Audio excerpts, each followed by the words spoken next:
On en parle avec Adrien Taquet, bonjour. Bonjour. Député La République En Marche des Hauts-de-Seine, membre de la Commission des Affaires sociales. Benjamin Morel est également avec nous, bonjour. Bonjour. Docteur en sciences politiques à l'ENS Paris-Saclay et Frédéric Delpech. Bonjour Frédéric. Bonjour. De notre service politique. Conférence de presse donc du Premier ministre à l'issue du séminaire, le 4e de ce gouvernement. Et il y a du boulot. Le président de la République nous a demandé non seulement de garder le même niveau d'ambition, de mobilisation et d'innovation, mais aussi de garder le rythme des réformes au cours du semestre à venir. Beaucoup de travail a déjà été accompli au cours des derniers mois, mais à l'évidence, je pense que tout le monde avait bien cela à l'esprit, il ne s'agit pas de faire une pause, il ne s'agit pas de se dire que l'essentiel a été fait, au contraire, nous avons encore beaucoup de pain sur la planche. Adrien Taquet, on a bien compris que l'agenda de réforme était très chargé. Vous aussi, vous avez le tournis ?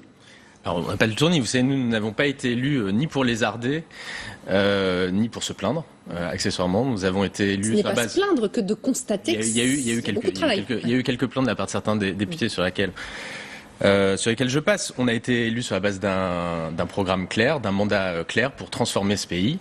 La phase qui s'ouvre aujourd'hui, après les 8 mois de transformation, c'est d'accélérer encore ces transformations d'une part et de mettre en œuvre le grand projet social qu'a évoqué le président de la République lors de ses vœux. Non, écoutez, j'ai été élu pour mener ce combat. Absolument. Benjamin Morel, effectivement, nous, en tant qu'observateurs, on se dit que c'est chargé. Tout ce qui a été annoncé là par le Premier ministre, ce sont des grosses réformes. Ce n'est pas des mesurettes. Est-ce que, sincèrement, c'est inédit à ce point-là? C'est pas si inédit que ça, si vous voulez. Dans les débuts de quinquennat, on a toujours ces nombreuses réformes qui s'enchaînent, etc. Peut-être un peu moins dans celui qui a précédé, mais en revanche, le quinquennat Nicolas Sarkozy, etc., était également riche de grosses réformes au début. Pourquoi ? Eh bien, tout bêtement, parce que, même si les sondages ne sont pas toujours beau fixe au début, malgré tout, il y a une forme d'état de grâce. Il y a une forme d'état de grâce parce qu'on fait crédit au chef de l'État de faire ce qu'il avait dit, et parce que, également, les réformes impopulaires, eh bien, malgré tout, au bout d'un moment, elles sont oubliées. C'est-à-dire qu'il y avait une étude intéressante sur la vie politique allemande qui est parue il y a quelques années, qui montrait qu'en fait, l'électeur moyen a une mémoire des réformes de 6 mois. Et qu'à partir de là, ce que vous avez fait en début de quinquennat, même si c'était pas populaire, même on peut pas peut-être parler bientôt de 80 km/h sur les routes de campagne, ça fait hurler mon père par exemple, mais voilà. À mon avis, dans 5 ans, il l'aura oublié. Parce que vous avez une mémoire des réformes qui est faible. Et que ces grosses réformes, il faut les faire maintenant, avec l'idée qu'elles payeront peut-être en termes de croissance et d'emploi à la fin du quinquennat. Très bien. Donc ça veut dire que le rythme effréné des réformes, peut-être que ce n'est pas nouveau, mais peut-être que la communication est un peu plus maîtrisée. Frédéric, on a quand même cette sensation de tout un gouvernement mobilisé vers un seul et même objectif.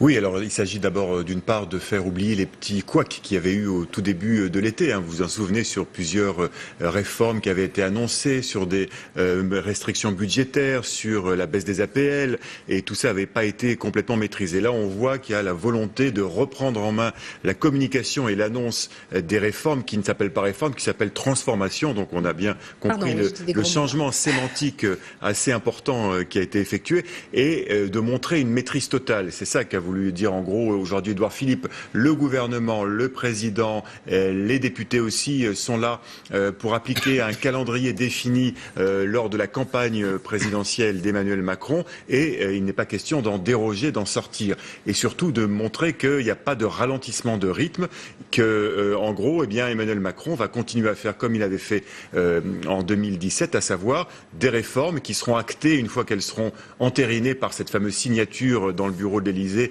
qu'il a mis en place, une façon de dire aux Français, vous voyez, j'applique totalement le programme sur lequel j'ai été élu, je ne perds pas de temps et je vais continuer à le faire sur un rythme assez soutenu. Ça, c'est vrai qu'on a compris que vous n'allez pas chômer à l'Assemblée, mais aussi au Sénat, bien évidemment, et que les Français vont avoir le tournis. Mais c'est fait pour, en quelque sorte. Emmanuel Macron sature l'espace et sature de réformes, de transformations, pour utiliser votre langage, qui donnent le sentiment, enfin en tout cas c'est la volonté aux Français qu'il y a un gouvernement qui agit, qui n'a pas d'état d'âme et qui est là pour appliquer ce pourquoi il a été élu. Alors dans tout ce qui a été annoncé par Édouard Philippe, on n'a pas pu tout noter. Sincèrement, ça aurait pris 4 pages. Regardez quelques-uns des chantiers qui vont être mis en place dès les semaines prochaines. Donc il va y avoir la décision sur Notre-Dame-des-Landes, le projet de loi sur l'immigration et le droit d'asile, l'assurance chômage, évidemment la formation professionnelle et l'apprentissage, une réforme de l'État et des institutions et puis de la justice. Alors voilà, c'est quelques-unes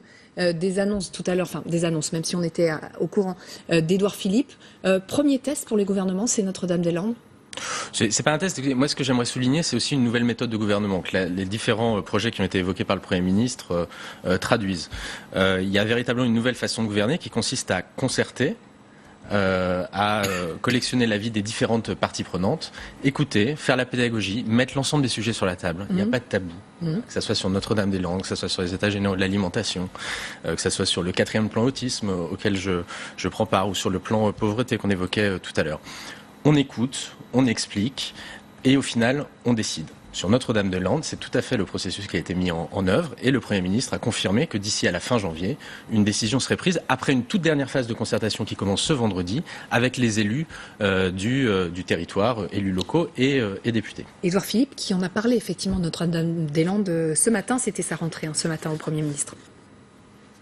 Quelle que soit la décision que nous prendrons, et ce sera, quelle que soit la décision que nous prendrons, ce sera une décision difficile. Quelle que soit la décision que nous prendrons, il y aura une composante d'ordre public. C'est-à-dire que nous savons que quelle que soit la décision que nous prendrons, il y aura un élément d'ordre public à prendre en compte. Nous le ferons sérieusement, en le préparant avec les forces de l'ordre. Je sais que cette décision est une décision difficile à prendre, et je sais qu'elle sera regardée, observée, commentée, peut-être impopulaire, quelle que soit la décision que nous prendrons, mais il faut en sortir. Il y a un moment où il faut prendre des décisions, il faut les assumer. D'ici la fin du mois de janvier, la décision sera prise, elle sera annoncée, elle sera assumée et elle sera mise en œuvre. Décryptage du docteur en sciences politiques. Il y a beaucoup de répétitions. On a bien compris que c'était compliqué. C'était vraiment compliqué, qu'il y a certaines personnes qui allaient être un petit peu froissées, mais il faut la prendre, cette décision. Si c'était pas une décision compliquée, on l'aurait réglée depuis longtemps, parce que objectivement, il s'agit quand même pas de quelque chose qui va déterminer l'avenir de la nation, mais c'est quelque chose qui colle aux chaussures des gouvernements depuis déjà un certain nombre d'années. Plus de 40 ans. Voilà, donc il est temps d'en terminer, il est temps de prendre une décision. Je crois que quelle que soit la décision que prendra Édouard Philippe, eh bien d'une certaine façon, l'opinion lui en sera gré d'être sorti justement de cette logique d'interrogation et de rebrassage de cette affaire. Donc après, le danger pour Édouard Philippe, c'est notamment de se mettre à dos une grande partie des élus locaux, qui eux sont plutôt favorables à Notre-Dame-des-Landes, qui portent ce projet-là. Après, est-ce qu'il ira contre ces élus locaux ou pas ? Visiblement, ce qu'il en ressortirait, ce serait plutôt un agrandissement de l'aéroport de Nantes. Il faudra voir ce que ça donne. Mais dans tous les cas, il risque d'y avoir en effet des fâchés. Ça n'aura pas une grande conséquence nationale. En revanche, il est important d'en sortir. Il est important d'en sortir, mais c'est pour ça que je demandais tout à l'heure à Adrien Taquet si c'était le premier gros test du gouvernement finalement, Frédéric, non ? En tout cas, c'est le test de sa volonté de transformer, puisqu'on évoquait le mot, et on regardera cette décision de Notre-Dame-des-Landes sous deux aspects. D'abord, il faudra qu'elle ait un souci d'efficacité, parce que c'est la méthode d'Emmanuel Macron, efficacité, et puis de fermeté, parce que le président de la République veut toujours envoyer ce message, non pas d'autorité, mais plutôt de fermeté dans la prise de décision. Donc, il faudra regarder cette décision avec ces deux prismes, et c'est sans doute comme ça qu'elle va être prise. Et donc, là, pour Emmanuel Macron, pour le gouvernement, il s'agit de montrer qu'il est capable de trancher, de décider, tout en écoutant, ou en tout cas en organisant une écoute, puisqu'il y a des élus locaux qui vont être reçus cette semaine et la semaine prochaine sur ce sujet-là. Donc, volonté d'écouter, mais surtout volonté de trancher d'une manière assez ferme. Donc, c'est ce qu'on va sans doute voir. C'est là, en quelque sorte, un test, effectivement,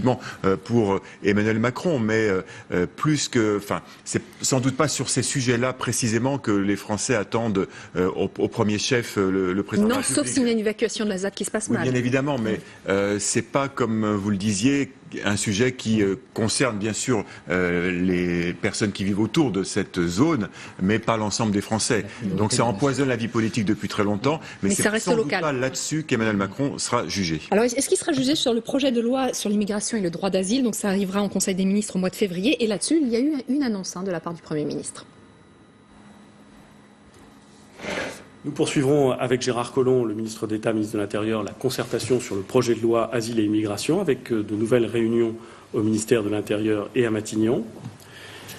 Le président de la République se rendra à Calais au mois de janvier et aura l'occasion de tirer les conclusions de cette concertation.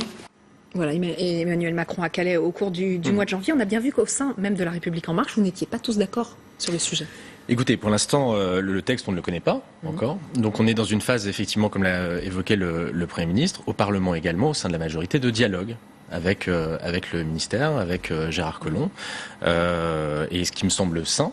Chacun peut avoir des sensibilités différentes, et on est en train d'essayer de construire une politique de l'asile qui se veut juste. Quelle est la situation aujourd'hui ? On a un système qu'on ne peut plus accepter, qui ne fonctionne pas. Peut-on accepter encore aujourd'hui d'avoir des délais de traitement de l'asile qui prennent jusqu'à 14 mois ? Peut-on accepter que les gens soient dans des centres d'hébergement d'urgence alors qu'ils n'ont pas à y être ou qu'ils sont sur des durées beaucoup trop longues ? Peut-on accepter que des gens soient dans la rue ? Donc il y a une véritable nécessité de remettre le système à plat, d'essayer de dépassionner le débat, de dépasser les clivages qui ont pu avoir cours. C'est compliqué, hein. C'est un sujet complexe, parce qu'il touche à l'humain, parce qu'il touche à des situations qui sont dramatiques, parce qu'il y a eu probablement aussi une confusion des termes et des débats ces dernières années, ce terme de migrant qui est très confusant et qui regroupe des situations qui n'ont rien à voir entre elles. Donc voilà, donc on est dans une phase de dialogue, de concertation là aussi, avec les associations et avec les parlementaires de la même façon. On discute et je pense que c'est plutôt sain. On a quand même surtout le sentiment dans cette affaire et avec cette annonce du déplacement d'Emmanuel Macron à Calais, d'une reprise en main de ce dossier par le chef de l'État. On a vu ce qui s'est passé en décembre avec la circulaire Collomb sur les centres d'hébergement qui avait provoqué pas mal de crispations au sein de la République En Marche, y compris parmi certains de vos députés. Il y avait eu des divisions qui étaient apparues au grand jour. Visiblement, le chef de l'État ne veut pas voir ces divisions s'étaler sur la table et donc on a l'impression que sur ce dossier ultra sensible du droit d'asile, il reprend lui-même les choses en main. C'est lui qui va donc présenter les dispositions de ce projet de loi et non plus Gérard Collomb, et ça c'est un changement assez notable. Donc là, c'est un message aussi adressé à vous députés, à savoir... Vous anticipez peut-être un peu qui fera les annonces. Ça, c'est pas un déplacement du président de la République. Je pense que à Calais pour annoncer les... Je pense que ça traduit l'importance du sujet. Et le fait que le président suit ce sujet depuis le début, il ne s'en est pas délaissé pour reprendre quoi que ce soit en main aujourd'hui. Il suit bien évidemment ce sujet. Il sait que c'est un sujet complexe, important, un sujet d'humanité. Il avait eu l'occasion pendant la campagne présidentielle et même avant, au moment où un certain nombre de réfugiés avaient été accueillis en Allemagne par Angela Merkel, de s'exprimer sur la question. Je pense qu'il n'y a pas de message en direction de qui que ce soit. Il y a juste l'affirmation d'un sujet éminemment important. Et une fois encore, sur ce sujet-là comme sur d'autres, ça fait des années qu'on se voile la face. Aujourd'hui, il y a une véritable nécessité là aussi de transformer le système qui est le nôtre pour mieux accueillir, pour mieux intégrer, j'ai même envie de dire pour mieux inclure les personnes, les demandeurs d'asile, et pour que notre société, vis-à-vis de ces personnes-là qui souffrent, soit une véritable société inclusive. Benjamin Morel. Le problème de ce sujet, c'est que c'est pas un sujet justement de pragmatique. C'est souvent un sujet extrêmement idéologique, extrêmement polémique. Et au bout du compte, on voit à travers ce sujet, eh bien, les différences culturelles qui continuent à exister dans le macronisme, entre les macronistes de gauche et les macronistes de droite. Et en même temps, pour Emmanuel Macron, c'est un sujet extrêmement important d'un point de vue purement de politique politicienne. Parce que c'est un sujet très déstabilisateur pour l'opposition. Très déstabilisateur pour la gauche, parce que là-dessus, si jamais elle le prend à bras-le-corps, elle sait qu'elle va contre une grande majorité de l'opinion qui est plutôt derrière le gouvernement. Et également très déstabilisateur pour la droite, qui fait des questions identitaires aujourd'hui sa principale source de différenciation avec le macronisme. Du point de vue économique, très clairement, la droite n'est pas très à l'aise avec ce qui se fait, parce que justement, elle est plutôt d'accord. En revanche, du point de vue de l'identité, du point de vue de l'immigration, elle pensait avoir trouvé un souffle d'air. Emmanuel Macron est en train de lui couper l'herbe sous le pied, et là, c'est un vrai problème. Donc Emmanuel Macron a besoin de ce sujet, a besoin de rester sur ce sujet de droit dans ses bottes, et en même temps, il est à la tête d'une majorité qui, là-dessus, eh bien, est profondément divisée. Mais sur des questions de principe, encore une fois. Je pense que fondamentalement, et au-delà des principes, on partage tous cette nécessaire humanité vis-à-vis de gens qui sont des accidentés de la vie et qui ont vécu des choses traumatisantes. Et aujourd'hui, notre pays, avec sa tradition d'accueil, d'humanité, n'accueille pas bien et n'intègre pas bien les demandeurs d'asile.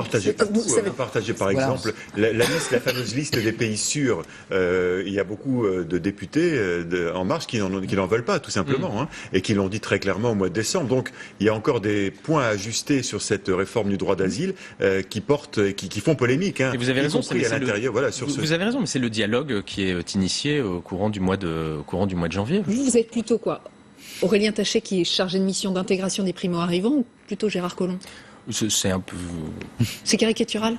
Je vous dirais pas que c'est caricatural, vous m'éviterez de prendre position, mais en tout cas, je suis avec beaucoup d'intérêt Je vais vous faire un peu de langue de bois. Oui. Je suis avec Là, ça beaucoup commence bien, d'intérêt la mission que mène Aurélien Taché, parce que je pense que les objectifs qui lui sont assignés sont assez fondamentaux. Langue de bois, mais vous avez pris de position quand même. Ça va quand même être une réforme justement très intéressante à suivre, parce que on s'est longtemps demandé est-ce qu'il y allait avoir des frondeurs dans cette majorité, est-ce que cette majorité était très cohérente. C'est pas évident. Les députés En Marche ont été castés de façon un peu sur le tard au bout du compte, dans une campagne qui a été très très rapide. Ils viennent d'horizons très très différents. Ils ne doivent pas, comme c'est le cas des militants du PS ou du militant des Républicains, tout à leur parti. Généralement, ils ont un parcours professionnel avant. Et donc, au bout du compte, ils doivent tout. Et en même temps, ils ne doivent pas grand-chose à Emmanuel Macron. S'ils doivent revenir pour beaucoup à la vie civile, eh bien, certains, on les a entendus bruyamment, ça ne leur poserait pas de réels problèmes. Donc, à partir de là, maintenir une cohésion majoritaire quand ça va bien, ok. Quand ça va mal, quand il y a de vraies divergences de fond, c'est plus compliqué. Donc ça va être un test qui ne sera peut-être pas spectaculaire, mais qui nous en dira probablement beaucoup sur ce qui va se passer dans les 4 ans à venir. Mais vous savez, il y a déjà eu ça, il y a déjà eu ce test, même si je ne m'approprie pas forcément le terme, au moment de la loi sécurité intérieure. Alors, là aussi, on avait des sensibilités différentes. On a discuté entre nous, on a beaucoup débattu, on en a beaucoup débattu à l'occasion du séminaire de La République En Marche qu'on avait pu avoir à l'occasion, et vous aurez noté qu'on a un séminaire dans quelques jours où probablement la loi Asile et Immigration sera un de nos sujets de discussion. Il y a eu beaucoup de pédagogie, de dialogue entre nous, de dialogue avec les ministres, et au final, tout le monde, en responsabilité et en conscience, s'est retrouvé autour de cette loi sécurité intérieure. Et je pense j'ai bon espoir que l'issue soit la même pour la loi Asile et Immigration. Pour avoir un terme imagé, finalement, vous grandissez en direct. Vous êtes un groupe qui n'a été élu que sur un programme présidentiel. C'était votre socle commun. On le met en œuvre. Et au fur et à mesure, vous apprenez, vous grandissez. Au fur et à mesure, on met en œuvre le programme pour lequel on a été élu, et puis ça ne nous empêche pas de nier notre identité, de discuter entre nous, de dialoguer, d'enrichir de nos expériences communes.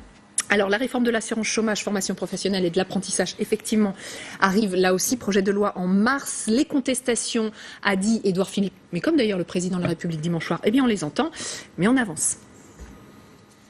Le président de la République, à l'occasion de ses vœux, a rappelé son attachement, partagé par le gouvernement, d'entendre les voix qui s'expriment, de les prendre en compte, mais ensuite de décider. Car nos concitoyens attendent des décisions. Et enfin, il nous a encouragés à être attentifs à la bonne exécution des réformes que nous mettons en œuvre. L'art de gouverner est souvent un art d'exécution. Il faut bien sûr concevoir des politiques publiques ou des transformations des politiques publiques, mais il faut, je dirais surtout, veiller à ce que la mise en œuvre de ces politiques publiques soit efficace et soit conforme à l'objectif qu'elles se fixent.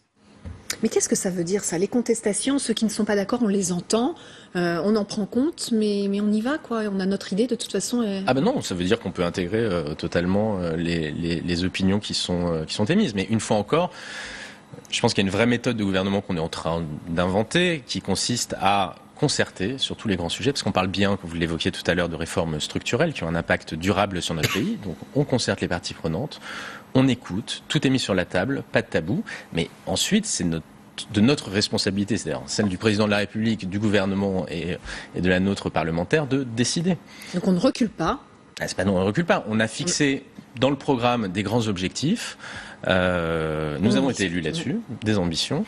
On concerte pour prendre les opinions des uns et des autres. On prend en compte un certain nombre de choses. Les ordonnances, la loi, ce qu'on a appelé les ordonnances loi travail, donc projet de loi pour le renforcement du dialogue social, est une très bonne incarnation de cette méthode de gouvernement. 3 mois de concertation. Enfin, 3 mois de consultation plus que de concertation en réalité, parce que effectivement il y a eu un affichage assez réussi de syndicats qui ont été reçus pendant tout l'été, mais qui finalement ont obtenu peu de choses.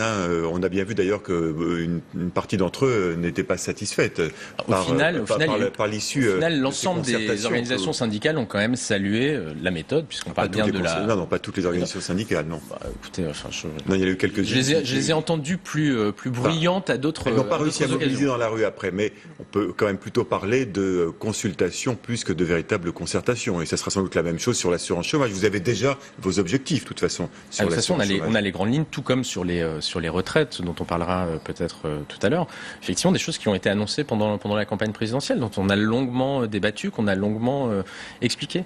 Mais une fois encore, on intègre un certain nombre de choses. Vous savez, moi sur les ordonnances travail, je suis membre de la commission des affaires sociales, donc j'ai participé, j'étais au cœur de ces, non pas des concertations, mais en tout cas de ce projet, et on a auditionné notamment un certain nombre d'organisations syndicales, qu'elles soient patronales ou syndicales, et toutes ont reconnu la véritable écoute, la sincérité du dialogue et l'intégration d'un certain nombre de mesures. Alors Adrien Taquet disait, c'est notre savoir-faire, c'est une première fois qu'on concerte comme ça d'une si grande ampleur. Vrai, faux? Oui et non, c'est-à-dire que les concertations, notamment en matière sociale, c'est quand même pas né de juin 2017. Il y a toujours eu cette pratique de recevoir, même si ensuite c'est pour ne pas écouter, juste pour dire simplement on a consulté, on a écouté. Donc là-dessus, il y a de la nouveauté, oui et non, pas tant que ça en fait. Ce qui peut-être peut poser problème au gouvernement, c'est que jusqu'à présent, d'une certaine façon, que les syndicats s'opposent ou ne s'opposent pas, ça n'a pas posé de grands problèmes. Sur les ordonnances, les mobilisations ont été relativement faibles et ça n'a pas vraiment mis en danger la légitimité des réformes. Il va falloir voir, peut-être, est-ce que ça va continuer. Est-ce que là ce genre de réforme sur l'assurance chômage peut mobiliser un peu plus? Qu'est-ce qui peut être plus dangereux? Plutôt les retraites? Non, si vous voulez, c'est plutôt... Lorsque vous regardez les grandes réformes et celles qui ont conduit ou pas à de grandes mobilisations, la première chose dont vous vous rendez compte, c'est une forme d'irrationalité. En fait, souvent, c'est un petit dispositif qu'on ne peut pas identifier en avance, ou simplement un climat général qui fait que tout d'un coup, la mayonnaise, elle prend. Est-ce que ça va être le cas au moment où les réformes vont être menées? Ça, on ne peut pas encore le dire. Quoi qu'il en soit, vous fâchez avec les syndicats et les consulter de façon un peu à la va-vite, c'est donner encore un peu plus de chance à la contestation de monter. Donc pour le gouvernement, quoi qu'il arrive, les sujets sociaux apparaissent minés, car il ne faut pas oublier quand même qu'Emmanuel Macron a reçu 17% des inscrits au premier tour, de même que sa majorité au premier tour des législatives. Et donc même si pour l'instant il est crédité dans l'opinion de sondages relativement bons, sa politique en elle-même ne reçoit pas une adhésion massive des Français. Quand on regarde les sondages sur les réformes, on voit que notamment les réformes sociales ne sont pas très très bien acceptées par les Français. Ils acceptent l'image du chef de l'État, etc. Les réformes sociales, c'est toujours plus compliqué. Ça peut être plus compliqué sur l'assurance chômage, parce qu'il l'a redit aussi Édouard Philippe, il faut qu'on explique, il faut qu'on montre concrètement ce que ça va changer pour les Français. Donc en gros, il faut faire preuve de pédagogie. Sur cette réforme de l'assurance chômage, qu'est-ce que vous pouvez dire aux Français pour les convaincre? Parce qu'il y a quelques inquiétudes quand même. Plus de contrôle, peut-être des indemnisations moins importantes. Il y a quand même des craintes. Alors ça, oui, il y a des craintes sur les indemnisations moins importantes, ça n'a pas du tout évoqué sur le contrôle. Pour rebondir sur ce que vous dites et répondre à votre question de la même façon, effectivement, je pense qu'un des gros enjeux, et Édouard Philippe l'a évoqué, c'est de montrer la cohérence de l'ensemble de ce que l'on fait. Et le principal risque qui pèse sur nous, c'est qu'effectivement les sujets soient pris un peu par le petit bout de la lorgnette et que ça se cristallise sur un sujet en particulier. On parle beaucoup du contrôle des chômeurs. Les contrôles des chômeurs, aujourd'hui, ça existe déjà dans le système actuel. Premier élément. Deuxièmement, ce que l'on veut dire là-dessus, c'est simplement dire aux gens qui sont au chômage aujourd'hui que parce qu'il y a peut-être 2% de gens qui fraudent, il y a une espèce de déclassement social et en termes d'image qui pèse sur les 98 autres pourcents qui, eux, sont dans une démarche active, réelle, sincère de recherche d'emploi. Donc on veut s'attaquer à ces 2% pour le bien de l'ensemble des personnes en recherche d'emploi. Mais la question du contrôle n'est pas centrale. Elle l'est peut-être symboliquement, mais elle n'est pas centrale sur le fond. Ce qui est important sur cette réforme de l'UNEDIC, c'est d'une part la gouvernance, mais c'est plus encore le fait d'étendre les droits du chômage à des professions qui aujourd'hui n'en bénéficient pas. C'est assurer une plus grande mobilité pour les travailleurs en réussissant à indemniser les démissionnaires. Voilà, c'est ça l'entièreté de la réforme de l'assurance chômage. Et c'est ça que l'on doit expliquer dans sa cohérence globale. Ouais, c'est aussi pour ça qu'on a vu tout à l'heure Édouard Philippe expliquer, faire une sorte de package. C'est-à-dire, c'est pas simplement l'assurance chômage, c'est la formation professionnelle aussi. Et c'est d'ailleurs Emmanuel Macron qui avait donné là dès la fin de l'année en expliquant que c'était une sorte de donnant-donnant. Et il y a d'un côté effectivement peut-être un peu plus de devoir au niveau de l'assurance chômage, mais des droits nouveaux en matière de formation. Et donc, il y a un habillage de cette réforme d'assurance chômage en y adjoignant la réforme de la formation professionnelle et les nombreux milliards qui vont être mis sur la table pour la développer. Donc, c'est une sorte de paquet cadeau, quoi, en quelque sorte, que vous présentez aux Français avec deux pendants, peut-être une carotte et puis un bâton de l'autre côté. Mais c'est une façon de faire passer plus facilement, sans doute, la pilule auprès de l'opinion publique. Mais pour revenir juste d'un mot sur la question que vous posiez tout à l'heure, à savoir est-ce que ça peut avoir un effet dans l'opinion publique négatif, ces réformes. On verra au moment de la réforme des retraites sans doute, parce que là, d'abord, la réforme des retraites, ça sera sans doute la plus difficile et la plus symbolique. Et puis d'autre part, il risque d'y avoir un effet d'accumulation, c'est-à-dire que les Français ont accepté d'y gérer la réforme du Code du travail, très bien. Ils vont accepter probablement celle de la réforme de l'assurance chômage. Et puis après, il y a celle des retraites qui va venir. Et là, on verra s'ils considèrent que c'est pas la réforme de trop. On verra. Potentiellement ça sera à ce moment-là que ça sera l'heure de vérité en quelque sorte. En tout cas, probablement une des plus structurelles. Des plus fondamentales, une qu'on a repoussée depuis le plus longtemps, puisque je crois que les premiers rapports c'est sous Rocard en 89, sauf erreur.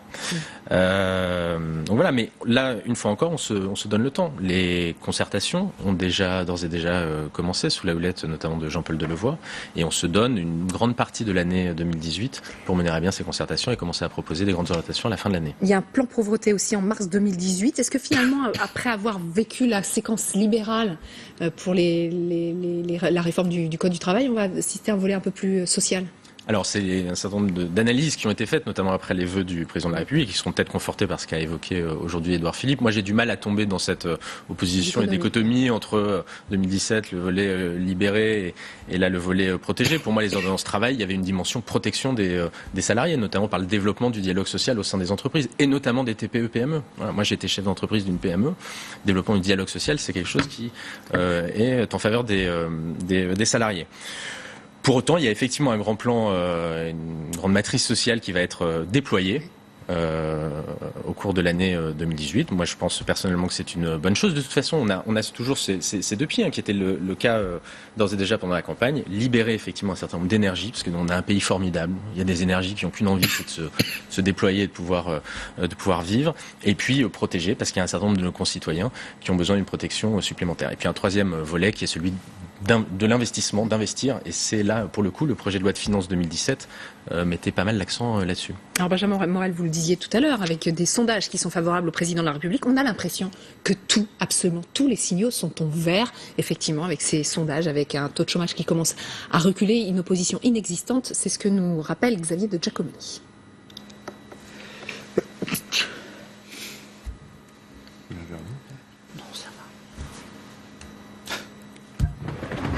Un état de grâce décalé, une baraka qui ne le quitte pas. D'abord, des sondages d'excellent augure, une cote de confiance qui grimpe à 52%, en hausse de 6 points en guise de cadeau sous le sapin. Des Français bien plus optimistes, à 59%.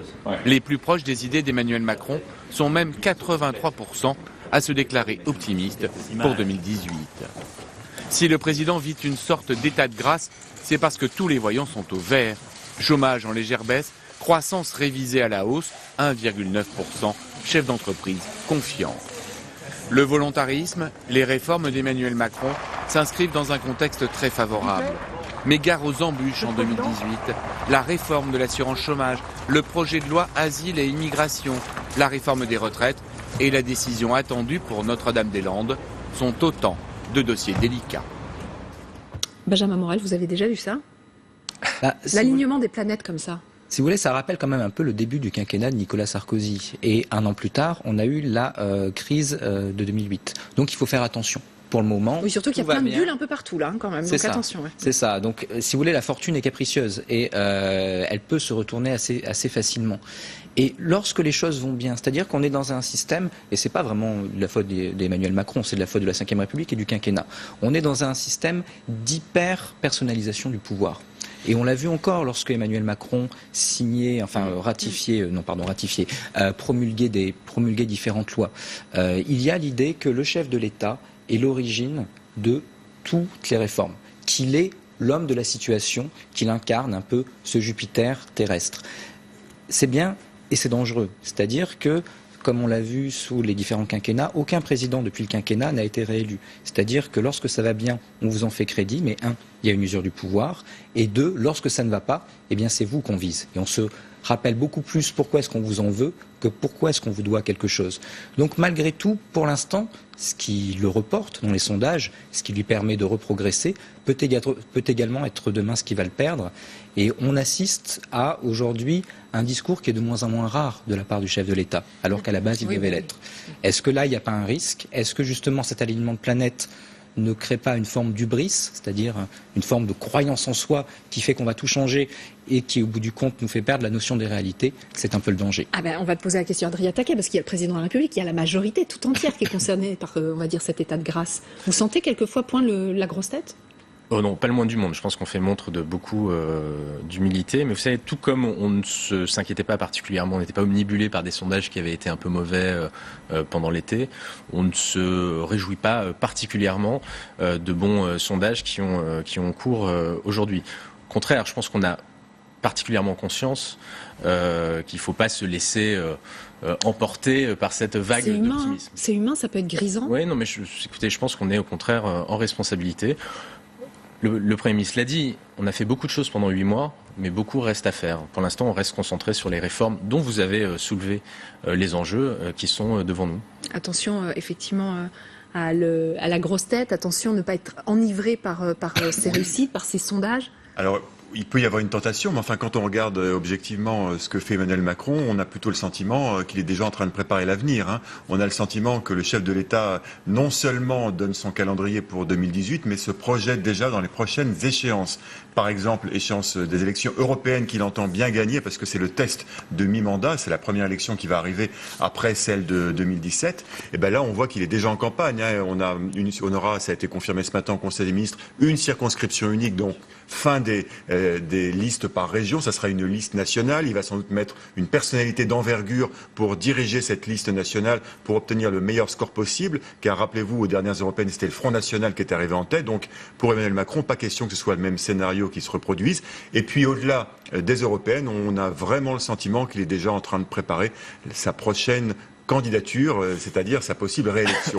Il y pense, le laisse à penser, en tout cas dans le moindre de ses actes, dans ce calendrier qui est présenté, on a vraiment l'impression que là, l'objectif est clairement déjà 2022. Et pour un député, Adrien Taquet, quand on voit l'année qui vous attend, 2018, vous aurez droit encore à des week-ends? Vous savez ce que c'est encore d'ailleurs? Oui, quelques-uns, mais une fois encore, je vous l'ai dit, on n'a pas été élus pour les Ardennais, on a été élus pour transformer le pays en toute humilité et volonté responsable. Alors quand on voit qu'en 2018, il y aura le chômage, il y aura les retraites, il y aura l'immigration, ça va jusqu'au tourisme, rien n'a été oublié. En 2019, vous faites quoi? Mais alors en 2019, je pense qu'il y aura quand même encore un certain nombre de problématiques à résoudre, mais vous avez raison, il y a une vraie problématique de la deuxième phase. Alors non pas avec la réélection en tête, mais d'une part une problématique sur le corpus idéologique d'En Marche.